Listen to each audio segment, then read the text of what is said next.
میں سب سے پہلے چاہتا ہوں کہ آپ کو اندازہ ہو جائے کہ یہ جو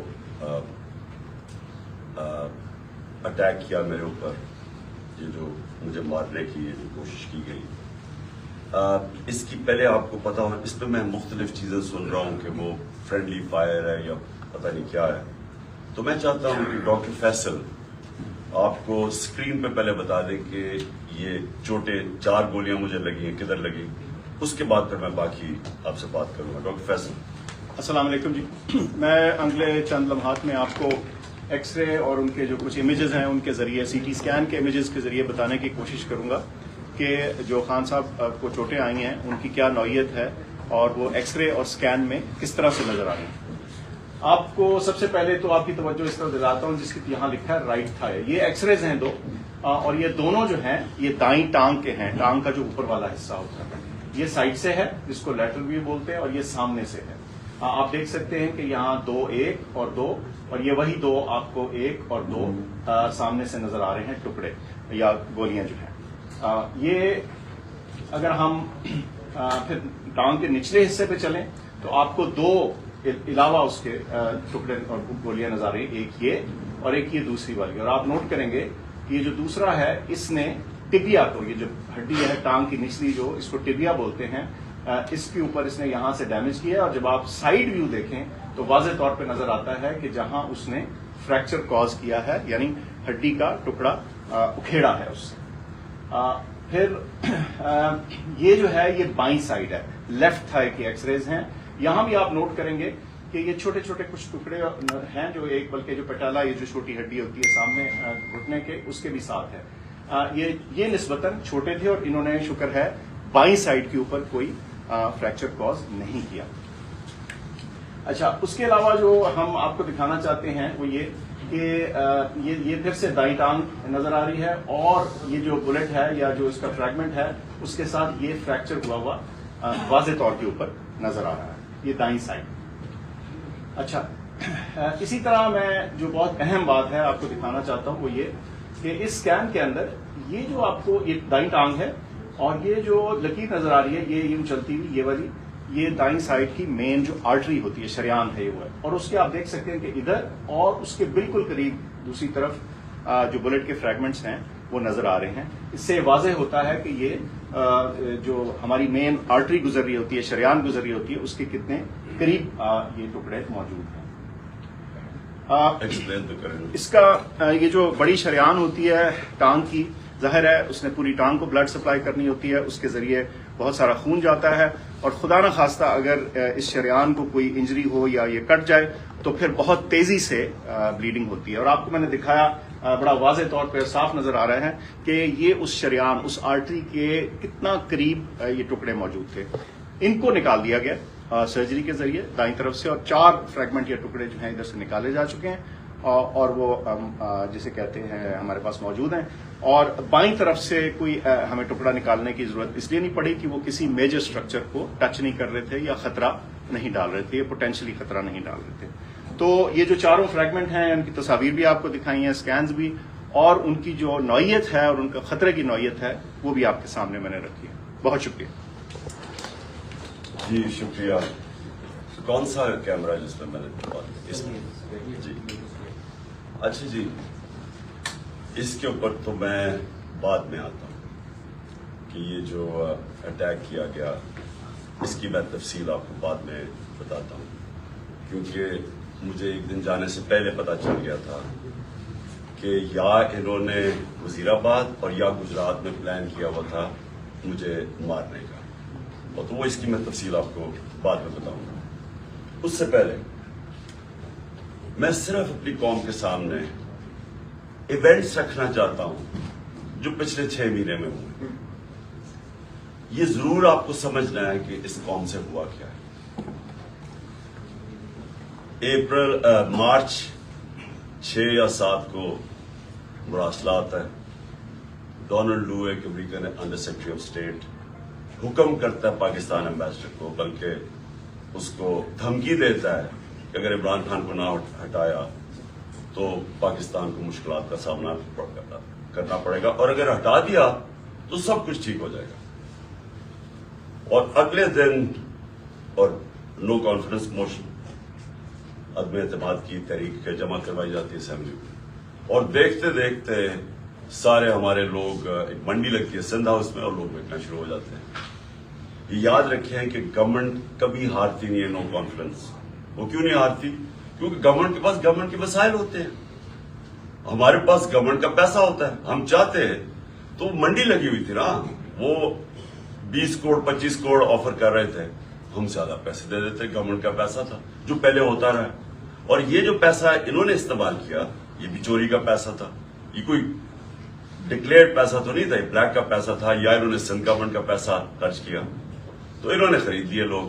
ہم نے پرنسپل فیصلہ کیا کہ ہم اس آکشن کے اندر حصہ نہیں لیں گے، کیونکہ اگر ہم گورنمنٹ کا پیسہ استعمال کرتے ہیں تو ہم لوگوں کا پیسہ، عوام کا پیسہ چوری کرتے ہیں، جو عوام کی ان کا حق ہے، گورنمنٹ گر جاتی ہے۔ سارے سمجھتے ہیں کہ جناب اب تحریک انصاف کی قبر کھد گئی ہے، عمران خان ہمیشہ کے لیے گیا اور مٹھائیاں بٹے گی، لیکن پاکستانی قوم وہ کرتی ہے جو اس نے کبھی پہلے کیا ہی نہیں۔ تو 10 تاریخ کو، اور میں آپ کو خود کہہ رہا ہوں 10 اپریل کو، میں خود ہی حیران کہ جو شام کو سینز دیکھے، جو لوگ سڑکوں کے اوپر آئے، جس طرح لوگ نکلے، میں بشرا بیگم کے ساتھ بیٹھا تھا تو ہم خود حیران رہ گئے کہ یہ ہوا کیا ہے۔ ہوا یہ کہ یہاں 90 کی دہائی میں 2 حکومتیں کرپشن میں نکالی گئی۔ جب وہ کرپشن میں جاتی تھی اور اسٹیبلشمنٹ نکالتی تھی، لوگ مٹھائی بانٹتے تھے۔ پھر جنرل مشرف آ گیا، 2 دفعہ کرپشن میں ان گورنمنٹس کو نہ کہ وہ خود اس نے مارشل لا لگا دیا، لوگوں نے مٹھائیاں بانٹی، لوگ ان کی کرپشن سے تنگ تھے، ان 2 جماعتوں کی۔ اس کے بعد جنرل مشرف نے ان کو NRO دے دیا، وہ واپس آ گئے۔ فیصلہ جنرل مشرف نے کیا NRO دینے کا، جب اس کے پاس رائٹ ہی نہیں تھا کہ عوام کا پیسہ چوری، کرپشن کا مطلب ہوتا ہے عوام کا پیسہ چوری ہوگا، تو عوام کا پیسہ چوری ہوگا اور جنرل مشرف معاف کر دیتا ہے ان کو، وہ آ جاتے ہیں اور 10 سال 4 گنا پاکستان کا قرضہ پڑتا ہے۔ کرپشن کیسز انہی دوروں میں ان کے بنتے ہیں۔ یہ جو اب NRO لے رہے ہیں 2، یہ 95% کرپشن کیسز اس 10 سال کے بنے ہوئے تھے۔ 4 گنا پاکستان کا قرضہ بڑھ جاتا ہے۔ مجھے لوگ ووٹ دیتے ہیں اس لیے کہ لوگ ان سے تنگ تھے،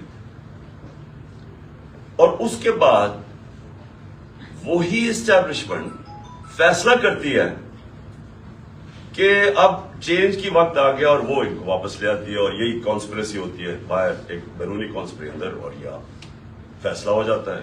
کہتے جی ہم نیوٹرل ہو گئے ہیں۔ نیوٹرل کا کوئی بھی مطلب لے لیں، مطلب تو یہ ہے کہ انہوں نے پتا تھا کہ سازش ہو رہی ہے، راستہ نہیں روکا، یہ آ جاتے ہیں۔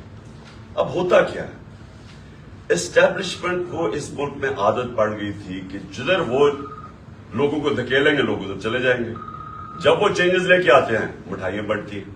اسٹیبلشمنٹ کو یہ عادت تھی، ان کو ایک دھچکا پڑا کہ اس باری پاکستانی قوم نے فیصلہ کیا کہ نہیں، یہ جو 30 سال سے ملک کو چوری کر رہے ہیں ہم ان کے ساتھ نہیں جانا چاہتے، اور اس لیے وہ پبلک سڑکوں پہ آ گئے۔ میں نے عوام سے میں اٹھا ہوا ہوں۔ میں نے تو کوئی بڑی کسی ملٹری اسٹیبلشمنٹ کے اندر میری پارٹی تو نہیں بنی تھی، جس طرح نواز شریف بنا تھا یا جس طرح ذوالفقار علی بھٹو بنا تھا۔ میں تو 22 سال سٹرگل کر کے عوام سے اوپر آیا تھا، تو میں نے تو عوام میں واپس جانا تھا، اور عوام نے جس طرح میں اب کیا کہوں، میری پذیرائی کی، جس طرح انہوں نے میری حوصلہ افزائی کی، میں تو خود ہی اس پہ بھی حیران رہ گیا۔ گرمی کی انتہا، یعنی اس باری اپریل اور مئی دنیا میں کہتے ہیں کہ پاکستان سب سے گرم ملک تھا، اتنی گرمی تھی، اور ایک سے ایک بڑا جلسہ پبلک نے آنا شروع ہو گیا۔ ہم نے لانگ مارچ اناؤنس کی 25 مئی کو۔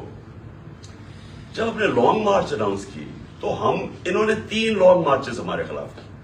ہم نے سمجھا کہ آئین اور قانون ہمیں اجازت دیتا ہے، ہم نے ان کو کہیں روکا نہیں تھا، ہم نے ان کو اجازت دے دی، تو یہ بھی میں آنے دیں گے۔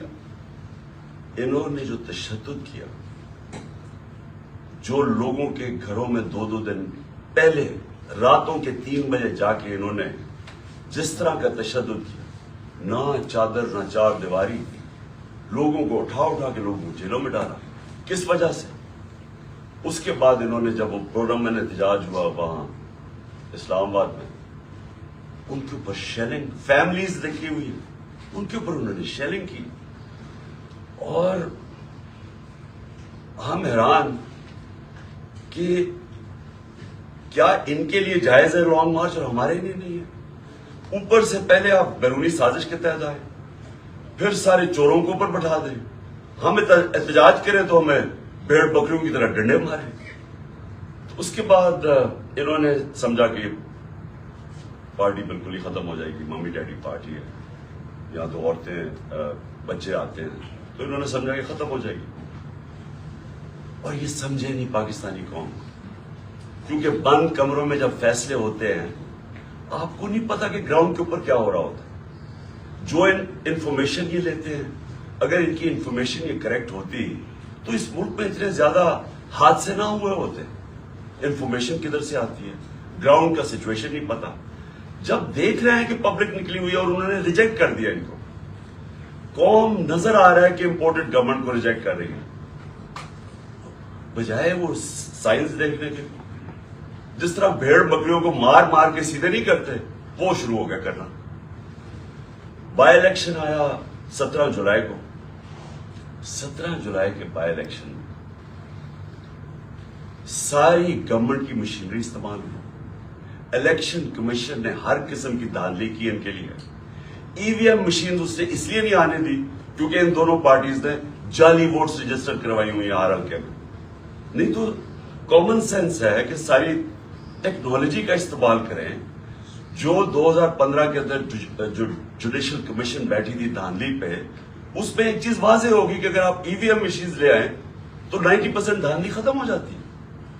انہوں نے جان کے نہیں آنے دی. اس الیکشن کمیشن نے روکا. ان دونوں پارٹیز انہوں نے مخالفت کی اور ہینڈلرز نے مخالفت کی، کیونکہ مینیپولیٹ نہیں ہو سکتے الیکشن. اس کے بعد بٹن دباؤ تو رزلٹ آ جاتا. ہم حیران، ہم چاہ رہے فری اینڈ فیئر الیکشن. پہلی دفعہ گورنمنٹ نے کوشش کی اور انہوں نے اپوز کیا. اس کے باوجود پی ٹی آئی سویپ کر جاتی ہے، تحریک انصاف جیت جاتی ہے، سارے دنگ رہ جاتے ہیں. پھر بھی سائنس نہیں پڑھے کہ قوم کدھر کھڑی ہے. اس کے بعد مزید اور پریشر، دھمکیاں. اور اس کے بعد کیا ہوتا ہے کہ ایک چینج ہوتا ہے، ایک ہینڈلر آ جاتا ہے Islamabad, Faisal, general Faisal, major general Faisal. وہ کہہ کے آتا ہے کہ میں اب تمہیں بتاؤں گا کہ میں کیسے ان کو سیدھا کرتا ہوں. اور سختیاں شروع ہو جاتی ہیں. جو تحریک انصاف کے لیے میڈیا کور کر رہے ہیں ان کے لیے سختیاں، جو جرنلسٹ تحریک انصاف کو فیور کر رہے ہیں ان کے اوپر سختیاں. ہمارے ممبرز کو اپروچ کیا جا رہا ہوتا ہے کہ آپ ہمارے ایم پیز کو، یہ ذرا سنیں، ایم پیز کو ڈرایا دھمکایا جا رہا ہے کہ اس کو چھوڑو عمران خان. کیا ڈرایا دھمکایا جا رہا ہے کہ ہمارے پاس وہاں کرپشن کیسز ہیں. اگر وہ نہیں مل رہا ہے تو ہمارے پاس ویڈیوز ہیں، آپ کی گندی ویڈیوز ہیں، وہ ہم بلیک میل کرنے کے لیے. یہ تماشا ہو رہا پاکستان میں کہ ہماری اپنی ایجنسیز اپنی ڈیموکریٹک پروسیس کو چلنے نہیں دے رہی اور یہ استعمال کر رہے ہیں. بجائے ریئلائز کریں کہ آپ نے غلطی کر دی ہے. لوگ چور نہیں ایکسپٹ کر رہے ہیں، اس کے باوجود ایک غلطی کو دہراتے جا رہے ہیں اور فورس کرتے جا رہے ہیں. لوگوں دھمکیاں آنی شروع ہو گئی. مجھے تب پتا چلا کہ میرے اوپر ایک انہوں نے پلان بنایا، کیونکہ آپ اچھا پھر الیکشن کمیشن کو استعمال کیا جا رہا ہے کسی طرح عمران خان کو ڈسکوالیفائی کرو. فورن فنڈنگ کیس، پتا چلا وہ فورن فنڈنگ ہی نہیں ہے، اس کو ہمیں لٹکایا کہ فورن فنڈنگ میں پارٹی جائے گی. پتا چلا وہ پروہیبٹیو فنڈنگ ہے، اس کے اندر پارٹی ڈسکوالیفائی نہیں ہو سکتی. ادھر سے چینج کر کے توشہ خانہ آ گئے. توشہ خانہ کا سارا ریکارڈ توشہ خانہ کے اندر پڑا ہے. جو چیز بھی ہے وہ اس کے اندر پڑی ہے. اس میں کوئی گنجائش ہی نہیں ہے چوری کی. اگر آپ ہے تو وہ ایک دم پکڑے جاتی ہے. توشہ خانہ کیس چلا گیا اس پہ، جی آپ توشہ خانہ میں ڈسکوالیفائی کر دیتا ہے. وہ وکیل جا کے اس سے پوچھ رہا ہے کہ کس بیسس پہ. ایک الیکشن کمیشن ڈسکوالیفائی کر دیا. کیوں جی؟ وہ وہاں نواز شریف کا حکم آیا ہوا ہے کہ عمران خان کو ہمیں اکٹھا لیول پلینگ فیلڈ دو. وہ آدمی جو اربوں روپیہ اس ملک کا چوری کر کے باہر لے کے جاتا ہے، جو ہدیبہ پیپر مل یا ہدیبہ پیپر مل سمجھ لیں، اسحاق ڈار نے جج کے سامنے اپنی فری ول سے سٹیٹمنٹ دی ہوئی ہے، جس کو سیکشن 164 کہتے ہیں. 164 بیان جو ہے وہ جیل میں نہیں دیا جاتا، وہ آپ جج کے سامنے جا کے کنفیس کرتے ہیں کہ یہ میں نے کیا. تو یہ 25 اپریل 2000 میں اسحاق ڈار وہاں بیان دیتا ہے کہ میں شریف خاندان کے لیے پیسے چوری، ان کے چوری کا پیسہ منی لانڈر کرتا ہوں انگلینڈ. وہاں قاضی فیملی کے بینامی اکاؤنٹس کھولے جاتے ہیں، شریف فیملی کا وہاں سے، اور پھر ریمیٹنسز دکھا کے پاکستان آتا ہے اور شریف فیملی کے اندر چلا جاتا ہے. یعنی سیدھی سیدھی چوری. ہدیبہ پیپر مل پہ NRO مل جاتا ہے، ڈسپائٹ کہ وہ اسحاق ڈار کہہ رہا ہے کہ میں کنفیس کر رہا ہے کہ میں منی لانڈرر ہوں شریف خاندان کا، اور ان کو بتا رہا ہے کہ کرپٹ ہے. NRO مل جاتا ہے. وہ نواز شریف جو کہ پھر ایونس فیلڈ اپارٹمنٹ اس کی پینما پیپرز کے اندر پکڑی جاتی ہے، تسلیم کر دیتا ہے ہماری. اب پیسہ کدھر سے آیا وہ بتا نہیں سکتے. کبھی قطری خط آ جاتا ہے، پھر کوئی فیک ڈیڈ آ جاتی ہے، ٹرسٹ ڈیڈ، وہ کلیبری فونٹ والی. جھوٹ پہ جھوٹ بولے جا رہے ہیں. آج تک ایک ڈاکیومنٹ نہیں بتائی کہ لندن کے سب سے مہنگے علاقے میں 4 اپارٹمنٹس آپ کی جو آپ تسلیم کر رہے ہیں ہماری ہیں، اور کہہ رہے ہیں کہ جناب عمران خان کو اور مجھے ایک ہی طرح لیول پلینگ فیلڈ دو. عمران خان نے اپنے لندن کا فلیٹ 34-35 سال پہلے لیا، کرکٹ کھیلتا تھا انٹرنیشنل. عدالت نے جب مانگا سارا ریکارڈ دیا. ریکارڈ کا مطلب کہ ایک 40 سال کے کانٹریکٹس دکھائے گئے، کدھر سے پیسہ آیا، کیسے فلیٹ خریدا، بیچا کتنے کا، منی ٹریل پاکستان بینکوں کے تھرو پیسہ آیا. اور مجھے اس سے کمپیئر کر رہا ہے جو اربوں روپے کی پراپرٹیز باہر رکھی ہوئی ہے، بیٹوں کی پراپرٹی باہر ہے. وہ بیٹا لیتا، وہ جو حسن شریف بتا ہی نہیں سکتا کہ 9-10 ارب کے گھر کدھر سے آیا. اور وہ کہہ رہا ہے کہ لیول پلینگ فیلڈ. تو لیول پلینگ فیلڈ کیا ہے کہ الیکشن کمیشن اب مجھے ڈسکوالیفائی کرے، اور وہ ڈسکوالیفائی کرے توشہ خانہ کیس. اب 8 دفعہ الیکشن کمیشن نے ہمارے PTI کے خلاف فیصلہ دیا. 8 دفعہ ہم عدالت میں گئے ہیں، اور 8 دفعہ عدالت نے اوور ٹرن کیا الیکشن کمیشن کا فیصلہ.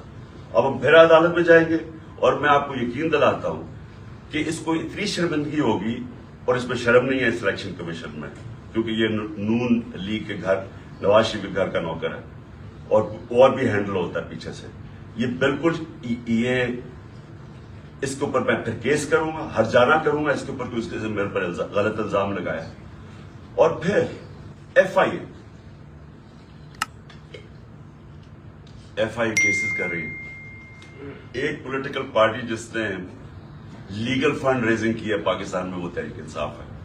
40,000 کا ہمارا ڈیٹا بیس ہے. کسی پارٹی کے پاس ہے ہی نہیں. ان کے پاس کوئی ڈیٹا بیس ہی نہیں ہے. اچھا، وہ ان سے پوچھ ہی نہیں رہا کہ کدھر سے آپ نے پیسے اکٹھے کیے. جس پارٹی نے پیسے اکٹھے کیے ان سے پوچھ رہا ہے. اچھا، وہ جواب بھی دے رہے ہیں. اب وہ کیا کر رہے ہیں کہ جنہوں نے 10 سال پہلے پیسے دیے تھے PTI کو، ان کو FIA کانٹیکٹ کر کے ان کو ہراس کر رہی ہے، تاکہ PTI کے جو ڈونرز ہیں وہ بھاگ جائیں PTI سے، کہ پیسہ نہ اکٹھا کر سکے PTI. وہ پارٹی جو پبلک سے پیسہ جو ساری دنیا میں ہوتا ہے، اس پارٹی کو بند کرنے کی کوشش کر رہے ہیں. وہ جو 2 پارٹیز بتا ہی نہیں سکتی کہ پیسہ کدھر سے اکٹھا کرتے ہیں. اور اس کا ورڈ ہے کرونی کیپٹلزم. یہ پہلے بزنس مین کے ساتھ بزنس کرتے ہیں، اور پھر ان سے پھر ان کو پیسے، ان کو موقع دیتے ہیں پیسے بنانے کا، پھر ان کے ساتھ یا پروفٹ شیئرنگ کرتے ہیں، اور پھر ان سے ڈونیشن لے لیتے ہیں. ان کے پاس تو ڈونر بیس کوئی نہیں ہے. ہم کیوں فیصلے کر سکتے ہیں پبلک کے لیے؟ ہم کیوں بڑے بڑے مافیاز کے خلاف کھڑے ہوئے، جس طرح شوگر مافیا؟ کیونکہ ہمارے پاس پبلک کا ڈونر بیس ہے. ہم پبلک سے پیسے اکٹھے کرتے ہیں، اس لیے ہم پبلک کے انٹرسٹ کے لیے کھڑے ہو سکتے ہیں. یہ ہے چھوٹی سی ایلیٹ انٹرسٹ پروٹیکٹ کرنے کے لیے مافیاز کے ساتھ ہے. تو FIA ہمارا نقصان پہنچا رہی ہے ہمیں کہ ہمارے کیسز تاکہ ہمارے ڈونرز بھاگ جائیں. اس کے علاوہ انہوں نے صحافیوں سے کیا کیا؟ جب سے یہ آئے ہیں جنرل فیصل میجر جنرل، جو صحافیوں سے کیا ہے یہ پاکستان. مشرف کے مارشل لاء مجھے یاد ہے، مجھے اس نے جیل میں ڈالا، لیکن مشرف کا مارشل لاء لبرل تھا. اس کے مقابلے میں جو آج کل ہو رہا ہے، جو صحافیوں سے ہو رہا ہے، جو عمران ریاض اس کو پکڑ کے جیل میں ایاز امیر اس کو مار پٹوائی، ذلیل کروایا، سمیع ابراہیم سینئر ریسپیکٹڈ لوگ، اس کو غلام حسین چودھری تقریباً 80 سال کا، اس کو پکڑے جیل میں ڈال دیا. اور جو ارشد شریف سے کیا، یعنی یہ قوم کبھی معافی نہیں کرے گی ان لوگوں کو جنہوں نے ارشد شریف میری نظر میں پاکستان کا نمبر 1 انویسٹیگیٹو جرنلسٹ تھا اور نمبر 1 کریڈیبلٹی تھی. سب کو پتا تھا کہ یہ بکتا نہیں، سب کو پتا تھا اس کا خوف کسی سے نہیں. اس سے جو کیا ہے ملک سے باہر مجھے پتا ہے اس کے پیچھے کون پڑا ہوا تھا. ارشد شریف کے گھر والوں کو پتا ہے کہ کون پڑا ہوا تھا اس کے پیچھے، صحافیوں کو پتا ہے کہ کون اس کے پیچھے پڑا ہوا تھا کہ کیوں اس کو ملک چھوڑ کے جانا پڑا، اور پھر کیوں وہ دبئی سے آگے جانا پڑا اس کو. سب کو پتا ہے کہ کون پیچھے پڑا ہوا تھا اس کے. اور جو اس کی شہادت ہوئی، یہ اس ملک کی تاریخ کا میں سمجھتا ہوں افسوسناک موڑ ہے کہ جتنی صحافت اوپر چلی جاتی ہے معاشرے کو لفٹ کر دیتی ہے، معاشرے کے ویلیوز لفٹ کر دیتی ہے، معاشرے کو امر بالمعروف پہ لگا دیتی ہے. یہ صحافیوں کا کام ہوتا ہے موریلٹی معاشرے کی ریز کرے. اور جدھر کون آج کل فیورٹس بنے ہوئے، لفافے، جو ضمیر بیچنے والے صحافی جن کی کریڈیبلٹی کوئی نہیں ہے. آپ صرف یہ دیکھ لیں کہ کن لوگوں کی آج ویورشپ اوپر ہے اور کن کی نیچے ہے، آپ کو پتا چل جائے گا عوام کدھر کھڑی. عوام بیوقوف نہیں ہے. یہ جو عوام آپ کو بار بار میسیجز بتا رہی ہے کہ وہ ایک ابراہیم لنکن کی سینگ ہے کہ you can't fool all the people all the time. تھوڑا وقت سب کو پاگل بنا سکتے، سارا وقت کبھی کوئی انسان نہیں، معاشرہ پاگل نہیں بن سکتا. تو لوگوں کو پتہ ہے کیا ہو رہا ہے اور لوگ بتا رہے ہیں. پھر الیکشن ہوا، بائی الیکشن ہوا ہمارا 9 سیٹوں میں میں کھڑا ہوا صرف ایک پوائنٹ بتانے کے لیے کہ عوام کدھر کھڑی. 9 سیٹوں میں سے 8 جیتا. یہ ورلڈ ریکارڈ ہے، دنیا میں کبھی ایک پارلیمنٹرین 12 سیٹیں نہیں ایک اسمبلی میں جیتا. پھر عوام بتا رہی ہے وہ کدھر کھڑے، لیکن نہیں، عوام کی نہیں سننی. کسی طرح عمران خان کو ڈسکوالیفائی کرو، کسی طرح اس کے اوپر کیسز بناؤ، کسی طرح اس کو گندا کرو، اس کے اوپر مڈ سلنگنگ کرواؤ، اس کو ثابت کرو کہ جناب یہ بھی باقیوں کی طرح ہے، اور یہ ثابت کرو کہ جناب یہاں پالیٹیشنز یہ تو سارے ایک ہی طرح کے ہیں اور جو بھی فیصلہ ہوگا وہ پیچھے بیٹھ کے ہینڈلز کریں گے. لیکن جب انہوں نے دیکھا جلسے ریکارڈ، میں پتہ نہیں 60-70 کتنے جلسے کر بیٹھا ہوں، میں نے کبھی پاکستانی قوم کو ایسے نہیں نکلتے.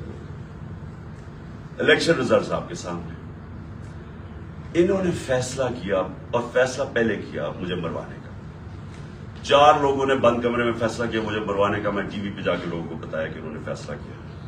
میں نے ویڈیو بنائی، 4 لوگوں کے نام میں نے دیے، میں نے ویڈیو باہر رکھی ہوئی کہ اگر مجھے کچھ ہوا یہ ویڈیو ریلیز کریں گے، تاکہ یہ 4 لوگ یہ نہ ہو کہ یہاں ہمیشہ کوئی مر جاتا ہے تو اس کا کوئی پوچھتا نہیں ہے بعد میں. تو میں کہا تاکہ قوم دنیا کو پتا ہو، میرے ملک کو پتا ہو کہ کس نے یہ کیا. اس کے بعد یہ فیصلہ یہ بند کمروں میں کہ اس کو اب کسی طرح عمران خان کو مارو.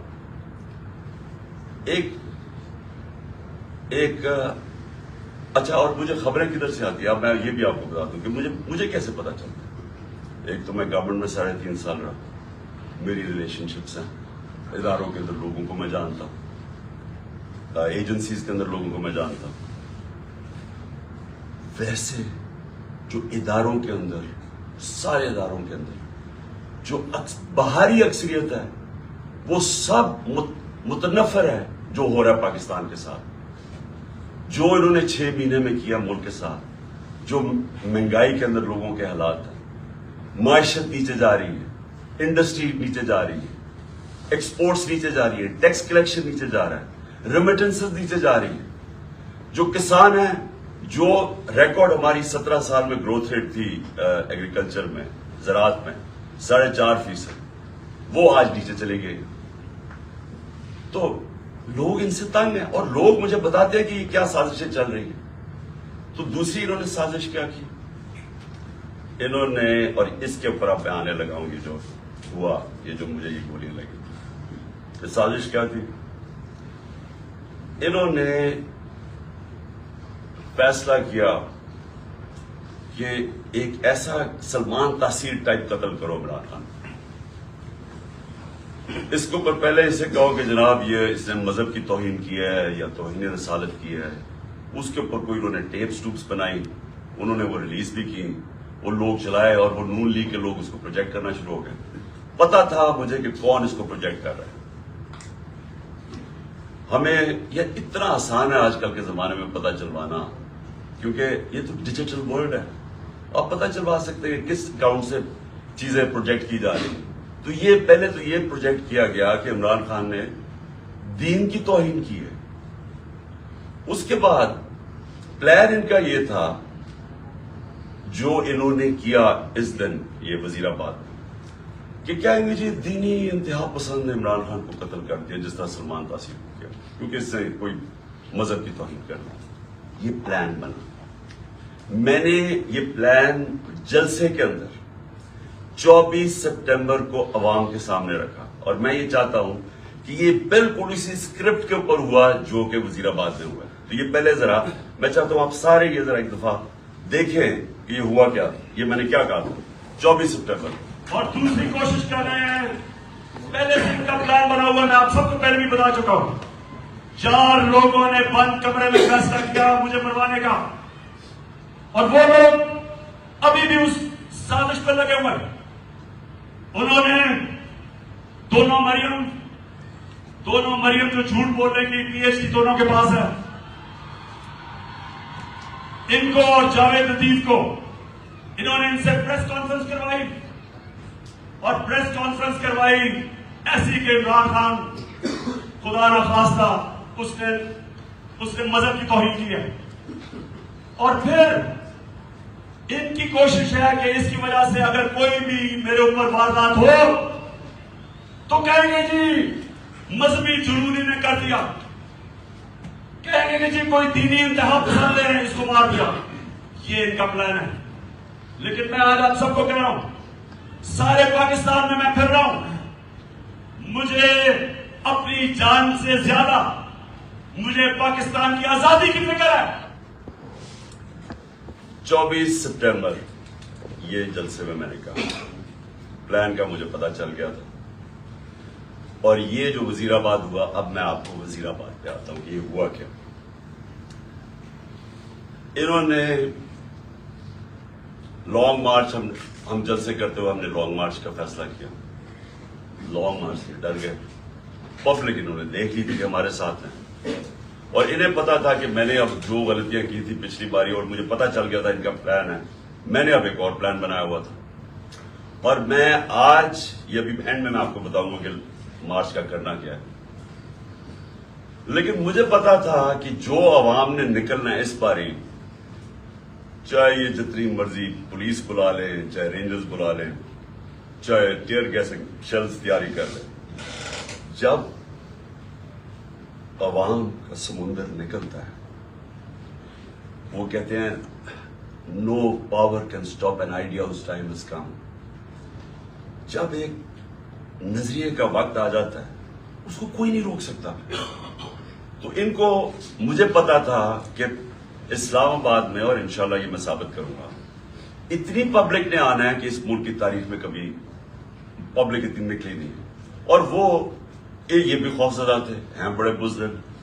آپ کو پتا ہے کرپٹ لوگ, دو قسم کے لوگ بڑے بزدل ہوتے ہیں, ایک ظالم اور ایک کرپٹ. یہ ہمیشہ بزدل ہوتے ہیں. کرپٹ اس لیے کہ انہوں نے پیسہ بچانا ہوتا ہے, کیونکہ انہوں نے چوری کا پیسہ بنایا ہوتا ہے. سارا وقت ڈر ہوتا ہے کہ کہیں چوری کا پیسہ نہ چلا جائے, اور وہ پھر اس پیسے کو بچانے کے لیے ہر انتہا پہ جاتے ہیں. اور دوسرے جو ظالم لوگ ہوتے ہیں, ظالم ہمیشہ بزدل ہوتا ہے کیونکہ وہ ڈرپوک ہوتا ہے, وہ ظلم کرتا ہے لوگوں کو. اب 3 لوگوں نے یہ پلان بنایا, اور مجھے کیا یہ وہ 3 لوگ نہیں ہیں جو 4 لوگوں کے میں نے نام پہلے بتائے تھے جنہوں نے پہلے فیصلہ کیا تھا, جن کے اوپر میں نے ٹیپ بنائی. یہ 3 اور ہیں. مجھے کیسے پتا چلا؟ مجھے پھر اندر سے لوگوں نے بتایا. ایک دن پہلے, وزیر آباد سے پہلے, انہوں نے جب دیکھا کراؤڈز بڑھتے جا رہے ہیں, اور ایسے کراؤڈز کے کبھی پاکستان میں نظر نہیں آئے جی ٹی روڈ کے اوپر, انہوں نے پلان بنایا مجھے مارنے کا. اور یہی اسکرپٹ, دینی انتہا پسند کچھ کرے گا, عمران خان تو بڑا دین کے خلاف ہے, اس سے تو اسلام دشمنی کوئی نہیں ہے. یہ تو یہ پلان بن گیا. اور 3 لوگوں نے بنایا. سب سے پہلے رانا ثناءاللہ. رانا ثناءاللہ نے کیوں بنایا؟ کیونکہ رانا ثناءاللہ ایک قاتل ہے. رانا ثناءاللہ اور شہباز شریف نے جب ماڈل ٹاؤن میں وہ 12 لوگوں کو قتل کیا تھا اور 70 لوگوں کو گولیاں لگی تھی, سب کے سامنے نہتے لوگوں کے اوپر گولیاں چلائی تھی ماڈل ٹاؤن. وہ کیوں چلائی تھی؟ کیونکہ طاہر القادری نے 1 سال پہلے پیپلز پارٹی کی گورنمنٹ کے اندر لانگ مارچ کی تھی, اور یہ ڈرے ہوئے تھے آتے ساتھ ہی, کیونکہ اس نے کہا میں پھر کروں گا نون لیگ کی گورنمنٹ میں. یہ ڈرے ہوئے تھے. انہوں نے وہ جو ظلم کیا وہاں ماڈل ٹاؤن میں, یہ دونوں شہباز شریف اور رانا ثناءاللہ, اور یہ کیا کہنا چاہتے تھے؟ یہ پیغام دینا چاہتے تھے, خوف طاری کرنا چاہتے تھے کہ کہیں وہ اسلام آباد نہ آ جائے اور وہ پبلک نہ نکل آئے. تو انہوں نے وہاں لوگوں کو قتل کیا. یہ رانا ثناءاللہ, اس نے یاد رکھے لانگ مارچ سے بچنے کے لیے لوگ قتل کروائے تھے ماڈل ٹاؤن کے. اسی رانا ثناءاللہ کے اوپر عابد شیر علی, ان کے منسٹر کے باپ نے, کا 18 قتل کیے. اس نے قبضہ گروپ اور ہر قسم کی, یہ 2 نمبر کام کرتا ہے فیصلہ آباد میں, سب فیصلہ آباد جانتا ہے اس میں. تو ان کے اس کے لیے کوئی جان, انسانی جان کی اہمیت نہیں ہے. ان کے لیے صرف اپنے مقصد اور پیسہ اور چوری. دوسری طرف شہباز شریف کے اوپر ہیومن رائٹس واچ کی رپورٹ ہے, یا ایمنسٹی انٹرنیشنل کی رپورٹ ہے. 1990 یعنی 1997 میں جب چیف منسٹر تھا, اور 99 تک جب چیف منسٹر رہا, اس نے کوئی 900 قتل کروائے تھے پولیس مقابلے میں. عابد باکسر نے ٹی وی کے اوپر آ کے اسٹیٹمنٹ دی تھی کہ یہ کیسے لوگوں کو مرواتا تھا پولیس مقابلے میں. یہی شہباز شریف جب اس کا ایف آئی اے میں 16 ارب کا جو کیس تھا اور 8 ارب کا اس میں نیب میں, تو جو 16 ارب کے کیس تھے, جو نوکروں کے ملازموں کے نام میں رمضان شوگر مل کے انہوں نے پیسہ لیا اور پھر اپنے خاندان میں بانٹا, انہوں نے 5 ملازموں کو وہ مرے ہارٹ اٹیک سے. 2 آتے ساتھ ہی 2 مہینے میں 5 گواہ مرے.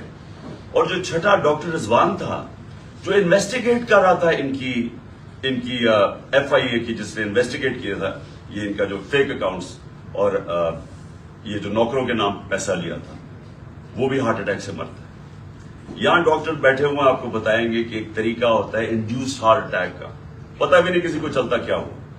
تو کبھی کسی نے انویسٹیگیٹ نہیں کیا کہ آتے ساتھ یہ لوگ ایک دم 2 مہینے میں 6 لوگ ہارٹ اٹیک کیسے مر گئے. کبھی کسی نے یہ نہیں انویسٹیگیٹ کیا کہ رانا ثناءاللہ کے اوپر جو کوئی ایک کسٹم آفیسر کیا, وہ کوئی اس کا انویسٹیگیٹ, اس کی کوئی انویسٹیگیشن تھی, اس نے کیسے ایک دم خودکشی کر لی. اس کے بعد یہ 2 انہوں نے اس پلان کے اندر یہ شامل ہوئے, اور ساتھ مل گیا ان کے میجر جنرل فیصل. کیوں فیصل اس لیے مل گیا, ایک تو ڈرٹی ہیری کہ اوپر وعدہ کر کے آیا تھا کہ فکر نہ کرو میں ان کو ٹھیک کرتا ہوں. آپ میرے پہ چھوڑ دیں, میں ان کو اس پارٹی کو ٹھکانے لگاتا ہوں. اور اس جو میں نے شروع میں بتایا کہ دھمکیاں یہ وہ جو اس نے ظلم کرنا ہے, سوشل میڈیا کے لوگوں کو, بچوں کو اٹھا لیں کہ تم نے یہ کیوں کیا, مار کے پھیٹا پوٹا لگا کے ان کو گھر لے آئے, گھر بھیج دیں. خوف پھیلایا ہوا کہ فکر نہ کرو, جس طرح ہم کوئی دشمن ہیں, ہم کوئی بیرونی لوگ ہیں جو کہ ملک کے غدار ہیں, اس طرح ٹریٹ کیا. تحریک انصاف جو مدد کرے یہ جناب فیصل صاحب ہم اس پہ کریں گے. اور اس نے کیا کیا, پہلے شہباز گل, اس کو اس نے اٹھایا,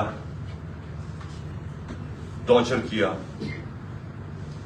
اس کو ننگا کیا, تصویریں کھینچی, تشدد کیا, اور اس کا جو ابھی تک وہ ریکور نہیں کیا جو اسے کیا. اس کے بعد ایک سلمان فاروقی جرنلسٹ, اس کو پکڑ کے وہی ننگا کرتے, جمیل فاروقی, اس سے وہ ہوا. پھر اعظم سواتی سے جو ہوا, اور اعظم سواتی کا ریئیکشن جو آیا, اور جو اعظم نے کھل کے اس کا نام لیا, اس سے پہلے تو کوئی نام ہی ڈرتے ہوئے جنرل فیصل کا نہیں لیتا تھا. اعظم سواتی اس جگہ پہ پہنچ گیا کہ اس نے کہا کہ اس سے بہتر ہے کہ میں مر جاؤں. تو انہوں نے مجھے ذلیل کیا, بچوں اپنی پوتی اور پوتوں کے سامنے مارا, 75 سال کے آدمی. پھر اس کو حوالے کیا انہوں نے یہ ایف آئی اے نے حوالے کیا اس کے جنرل فیصل کے لوگوں کو. اس نے پھر اس کے اوپر ننگا کر کے اس کو ذلیل کیا اور مارا. اعظم سواتی نے کھل کے سامنے آ گیا, عدالت میں جا کے چیف جسٹس کو کہہ رہا ہے, سینٹ میں, انٹرنیشنلی ساری دنیا کے اندر پاکستان بدنام ہوا, پاکستان کی فوج بدنام ہوئی. کیا آیا جیکی جی, ایک سینیٹر کو تشدد کیا گیا اس لیے کہ اس نے فوج کی تنقید کر, جمہوریت کا مذاق اڑا ساری دنیا میں. اب وہ ایشو بیٹھ نہیں رہا اعظم سواتی کا, وہ آگے لے کے جا رہا ہے. اعظم سواتی کھڑا ہو گیا, عدالت میں جا رہا ہے, اور ساتھ ہمارا اب یہ مارچ نکل رہے ہیں. تو فیصل ان کے ساتھ مل گیا, ان تین نے فیصلہ کیا مجھے قتل کرنے کا. اور پھر ہوا کیا, اب میں آپ کو ڈیٹیلز دیتا ہوں. اس دن ہوا کیا, اس دن میں جب کنٹینر پہ تھا تو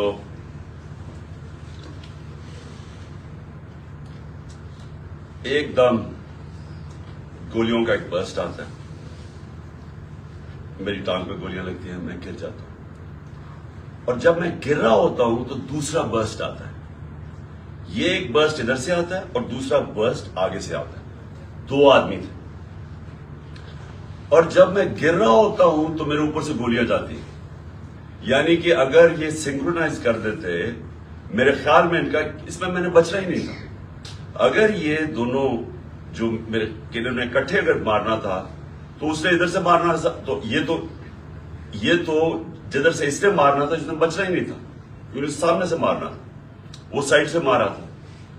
تو جب میں گر رہا تھا تو اوپر سے گولیاں گئی, اور پھر بھی کیونکہ میں گر گیا تھا, میرے خیال میں اس نے سوچا ہوگا, اوپر جو بیٹھا ہوا تھا اس نے سوچا کہ اب یہ مر گیا, اور وہ وہاں سے چلا گیا.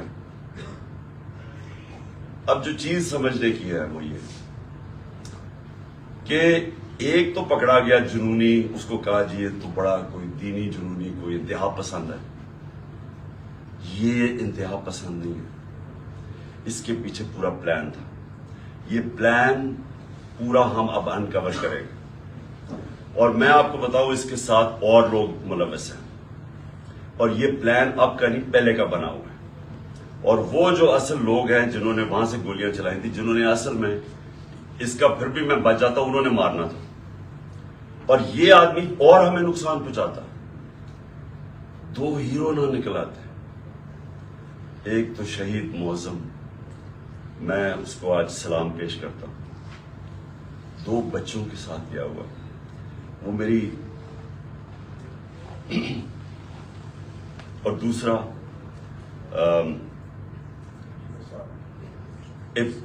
ابتسام, جس طرح اس نے پکڑا اور جس طرح اس کی اگر دلیری نہ ہوتی تو اس نے بس مار دیتے تو اور تباہی کر سکتا تھا. 11 لوگوں کو گولیاں لگی اور ایک ہمارا موزم شہید ہوا. اب ہم نے FIR رجسٹر کرنے کی کوشش کی ہے.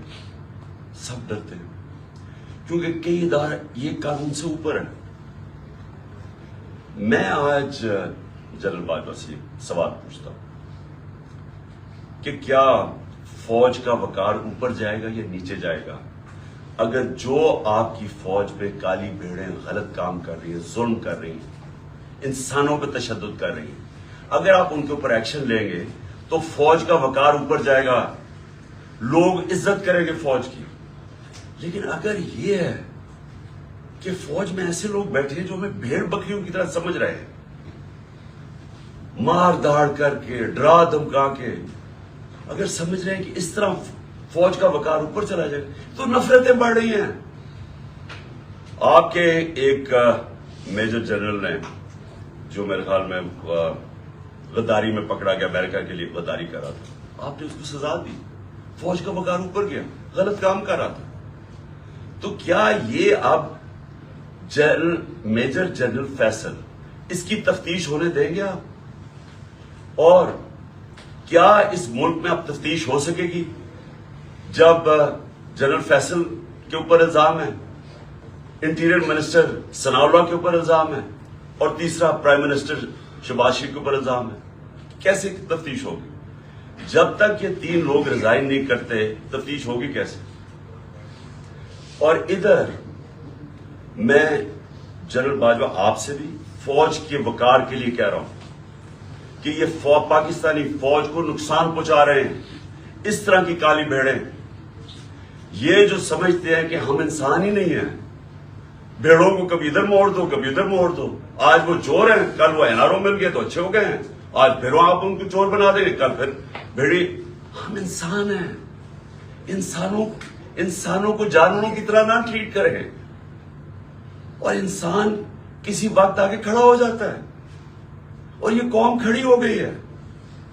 یہ میں آج آپ کو بتا دوں, 2 راستے اب اس قوم کے سامنے, یا ایک پرامن انقلاب آئے گا اور یا خونی انقلاب آئے گا, تو اور تیسرا راستہ نہیں ہے. کیونکہ میں نے 6 مہینے میں اس قوم کو جاگتے دیکھا ہے, قوم کھڑی ہو گئی ہے. یہ جو شعور کا جن ہے یہ بوتل سے نکلا ہے, یہ اندر نہیں جانے لگا.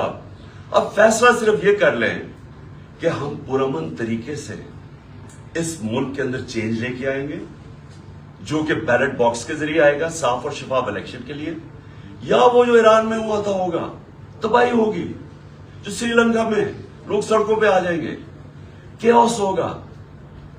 یہ جماعت جس کو ان 3 لوگوں نے مجھے قتل کرنے کی کوشش کی اور اللہ نے بچایا, جس طرح ابھی ڈاکٹر فیصل نے کہا کہ یہ جو گولی میری یہ ادھر اوپر کی ٹانگ پہ لگی, وہ ایک گولی میری جو وہ اصل آرٹری ہے اس کے نیچے سے نکل گئی اور ایک اس کے پاس آ کے رک گئی.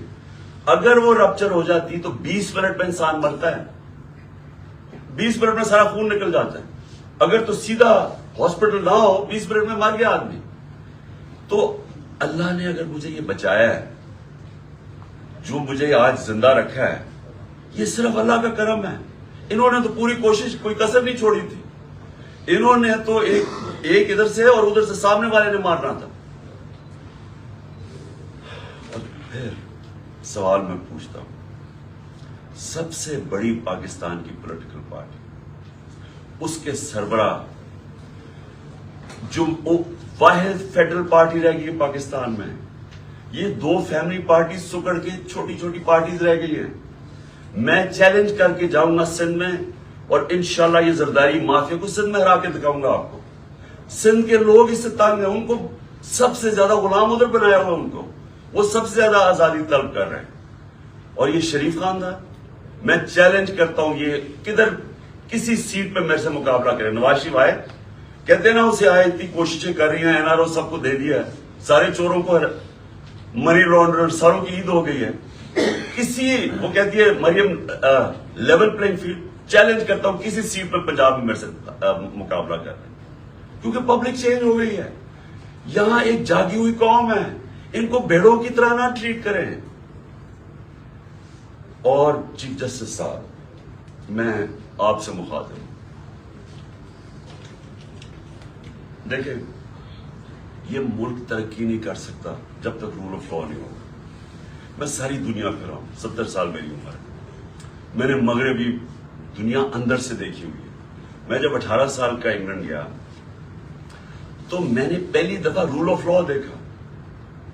مجھے تو پتہ ہی نہیں تھا, کیونکہ ہم تو ملٹری ڈکٹیٹرشپ میں بڑے ہوئے تھے یہاں 60s میں. تو پہلی دفعہ میں نے ایک فلائی ریاست دیکھی, وہ کیا ہوتی ہے, اور رول آف لا دیکھا کہ قانون سب کے لیے ایک برابر.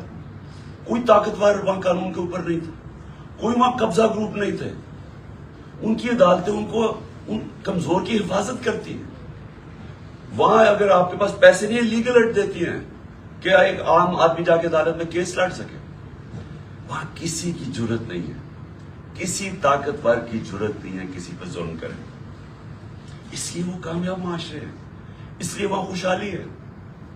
میرے سامنے میری زندگی میں دیکھتے دیکھتے سنگاپور, جو ایک پاکستان کا مقابلہ ہی نہیں کوئی کر سکتا تھا, پاکستان سب سے تیزی سے ترقی کر رہا تھا 60s میں. ہم تو مثال تھے دنیا کی. اور کہاں سنگاپور ہمارے ساتھ, ہمارے سے نیچے شروع ہوا. آج ہمارا جو پر کیپٹا انکم ہے وہ پتہ نہیں $2,000 ہوگا, سنگاپور کا $60,000 ہے. کیونکہ ان کے اسٹیٹس پر لی کوان یو نے سب سے پہلے زور لگایا قانون کی بالادستی قائم کرنے کے لیے. اور اس نے, جب قانون کی بالادستی ہوتی ہے تو کرپشن ختم ہوتی ہے. کرپشن تب ہوتی ہے جس ملک کے اندر قانون کی حکمرانی نہیں ہوتی, جب کوئی قانون سے اوپر نہیں ہوتا, جب کسی کو این آر او نہیں ملتا, جب لوگوں کو پتا ہوتا ہے کہ آپ جرم کریں گے, آپ جتنے بھی طاقتور ہیں آپ کو سزا ملے گی. صرف تب ایک معاشرے کے اندر انصاف ہوتا ہے اور وہ معاشرے میں پھر خوشحالی آتی ہے. ہمارے نبی صلی اللہ علیہ وسلم نے مدینہ کے اندر غربت تھی, لیکن انہوں نے پہلے انصاف قائم کیا, عدل اور انصاف. فلائی ریاست بنائی اور عدل انصاف قائم کیا. رحم دل ریاست بنائی اور عدل انصاف قائم کیا. اس کے بعد خوشحالی آئی, پہلے خوشحالی نہیں آئی. ہم کیوں نہیں آگے بڑھ رہے؟ میں ابھی آپ کے سامنے مثال دے رہا ہوں کہ ملک کی سب سے بڑی پارٹی کا جو سربراہ ہے اس کو انصاف نہیں مل رہا. اس کو ایسے جو میرے سے چیف جسٹس صاحب جو 6 مہینے میں میرے سے کیا گیا ہے, میں آپ کو یقین دلاتا ہوں کہ کوئی ملک اپنے دشمن سے نہ کرے. میں وہ پاکستانی ہوں, اس ملک کے سارے ہائیسٹ سول ایوارڈ جیتے میں نے. سب جانتے ہیں کرکٹ کی دنیا میں نے پاکستان کی عزت بڑھائی, کم نہیں کی. یہ شوکت خانہ میں بیٹھا ہوں, یہ انٹرنیشنل رناؤنڈ ہاسپٹل ہے. 75% کینسر کے مریضوں کا مفت علاج کرتا ہے. سب سے بڑا خیراتی ادارہ ہے. دوسرا پشاور میں کھلا ہے, تیسرا کراچی میں کھول رہا ہے جو اس سے بھی بڑا ہوگا. 2 یونیورسٹیز بنائی ہیں. القادر یونیورسٹی جو کہ 100% فری ڈگریز دے رہی ہے لیڈرشپ کے اندر, سیرت نبی کے اندر. اور دوسری طرف نمل یونیورسٹی جدھر 90% اسٹوڈنٹس کو مفت تعلیم مل رہی ہے اور 85% جیسی ڈگری لیتے ہیں ان کو نوکریاں مل جاتی ہیں. 2 یونیورسٹیز, 2 ہاسپٹل, تیسرا ہاسپٹل. یہ دنیا میں کوئی جانتے ہیں کسی پولیٹیشین نے ایک بھی بنایا ہو؟ کوئی اس ملک کی تاریخ میں کسی نے کچھ کیا ہو؟ اور پھر ایک پارٹی بنائی جو کہ سب سے بڑی آج پارٹی ہے پاکستان, 12 سیٹیں جیتا. اگر میرے سے یہ ہو رہا ہے, میرے گھر کے اوپر میرے نوکروں کو پیسے دیے گئے میرے خلاف جاسوسی کرنے کے لیے, ڈیوائس رکھنے کے لیے, گھر کے نوکروں کو میری فون کالز, جو میری پرائم منسٹر کی فون کالز تھی ان کی ریکارڈڈ کر کے ریلیز کی گئی ریکارڈنگ, آفیشیل سیکرٹس ایکٹ کی وائلیشن ہے. لوگوں کو جو ہمارے ڈونرز تھے ان کو ڈرایا دھمکایا گیا. ہر حربہ جو استعمال ہو سکتا ہے کہ ایک دشمن کے خلاف وہ میرے خلاف, یعنی یہ جو یہ میسج پہنچواتا ہے یہ جو الیکشن کمیشن ہے، جی میں نہیں کر رہا، پیچھے سے مجھے حکم ہے. ایف آئی اے والے جو پھر ہم نہیں کر رہے جی، ہمیں پیچھے سے حکم ہے. وہ 25 مئی میں وہ جو پولیس والوں نے ظلم کیا تھا ہمارے، ہم کیا کریں جی، ہمیں پیچھے سے حکم ہے. یعنی یہ ایک پاکستان کی جمہوری پارٹی سے مذاق ہو رہا ہے، ظلم ہو رہا ہے. یہ قوم کو تباہ کر رہے ہیں، قومیں تباہ ہوتی ہیں ایسے. ایسٹ پاکستان میں کیا ہوا تھا؟ سب سے بڑی جو جماعت الیکشن جیتی، اسی کے خلاف ملٹری ایکشن کر دیا. ان کو جو رائٹ تھا ان کا وہ نہیں دیا. میں 18 سال کی عمر میں انڈر 19 میچ کھیلنے گیا ادھر، مارچ 1971. یہاں پریس سینسرشپ تھی. مجھے تو پتا ہی نہیں تھا کہ کتنی نفرت ہے وہاں. کیوں نفرت تھی وہاں؟ کیونکہ ہم ان کو رائٹ نہیں دے رہے تھے. وہ الیکشن جیت گئے ہیں، ان کا پرائم منسٹر ہے. یہاں فیصلہ ہوا جی ہم نے ان کو نہیں بننے دینا، اور ہم نے اس کے خلاف ملٹری ایکشن کا ملک توڑ دیا. اسی ایسٹ پاکستان میں اپنے پاکستانیوں کو بتانا چاہتا ہوں، کیونکہ یہ مجھے سب سے زیادہ تکلیف ہوئی اس کی، کہ 18 سال کے بعد، یہ 71 تھا، 18 سال کے بعد میں پاکستان ٹیم کیپٹن ایک بنگلہ دیش ایک ایگزیبیشن میچ کھیلنے گیا ہندوستان کے خلاف. دو ایگزیبیشن میچز تھے. وہ 2 میچز ہم جیت گئے، وہ 2 میچ سیریز جیت گئے. میرے پاکستانیوں، وہاں جدھر نفرت تھی پاکستان سے 1971 میں، کیونکہ ہم ان کو رائٹ نہیں دے رہے تھے، انصاف نہیں کر رہے تھے. 50,000 لوگوں کا اسٹیڈیم ایک ہی نعرہ مار رہا تھا، پاکستان زندہ باد، پاکستان زندہ باد. ہوٹل سے جدھر ہمارا ہوٹل تھا اور جدھر اسٹیڈیم تھا، اسٹیڈیم سے ہوٹل تک لوگ سڑکوں پہ لائنوں پہ کھڑے ہوئے تھے، پاکستان زندہ باد. تو میں نے تب مجھے پتا چلا یہ کتنی بڑی ٹریجڈی ہے، کہ ہم نے کتنا ظلم کیا ان لوگوں کے ساتھ جو ہمیں چھوڑنا نہیں چاہتے تھے، لیکن ہم نے ان سے انصاف نہیں کیا. اب وہی کرنے جا رہے ہیں. سب سے بڑی پارٹی کو دیوار کے ساتھ لگا رہے ہیں اور اس کے لیڈر کو قتل کر رہے ہیں، کوشش کر رہے ہیں. کیوں؟